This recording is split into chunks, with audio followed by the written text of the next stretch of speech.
always had the funds to do that, so it would balance out down the road. Okay. And you are successful in many forms and many fashions, Frank, and I would like you to communicate to our viewers what you feel success is. So. Well, when I refer to success, I always think of my business. And you've got to be consistent. You can't let nobody mislead you. You just got to keep hitting it and hitting it and hitting it. If you believe in it, it will work. You got to believe in what you're doing. Obviously, you do believe in what you're doing, Frank. I'm not saying it doesn't, excuse me, I'm not saying it doesn't take work.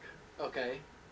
All right. As a matter of fact, even earlier on, we were speaking about as you were moving along and have been moving along, and then sometimes there are maybe dry periods or something like that, and you said, well, like after 2 weeks, you know, if, you know, there hasn't been a sale, Oh, yeah. you know, then, you know, you maybe have to, you know, move towards some creative mechanisms to make something happen. But, you know, what goes on inside of you, and what type of things that are you doing? Well, I'm constantly on top of things. If something doesn't happen for a week or 2 weeks, then I always try to fault myself.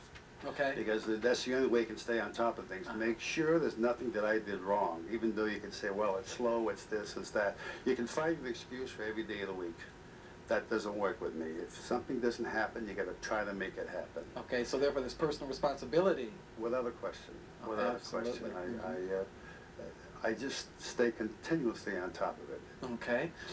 Also, what I think would be very, very interesting for our guest, Frank, and you've dealt with many, many celebrities and that sort of thing, the likes of, you know, Bruce Willis and many more. What is it, Frank, that really draws people to you and your organization? I mean, what just, you know, creates that infatuation about, you know, having maybe a Cadillac? As a matter of fact, Frank has, you know, older model Cadillacs, or should I say earlier model Cadillacs and exotic cars, but you know, what really brings people to your site? What do they like about doing business with you? I mean, what's going on? I don't know.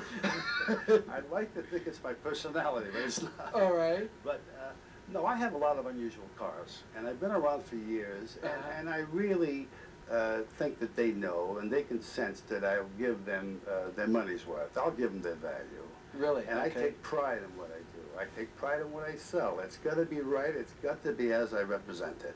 Over half my business is sight unseen. People call me up on the phone and I sell them without seeing the car, which is harder sometimes because when they see it, you feel more comfortable. When they don't see it, you look at it, you find fault with it, you try to fix it. You know. I understand. We'll pick up on that, Frank, right after our PSA.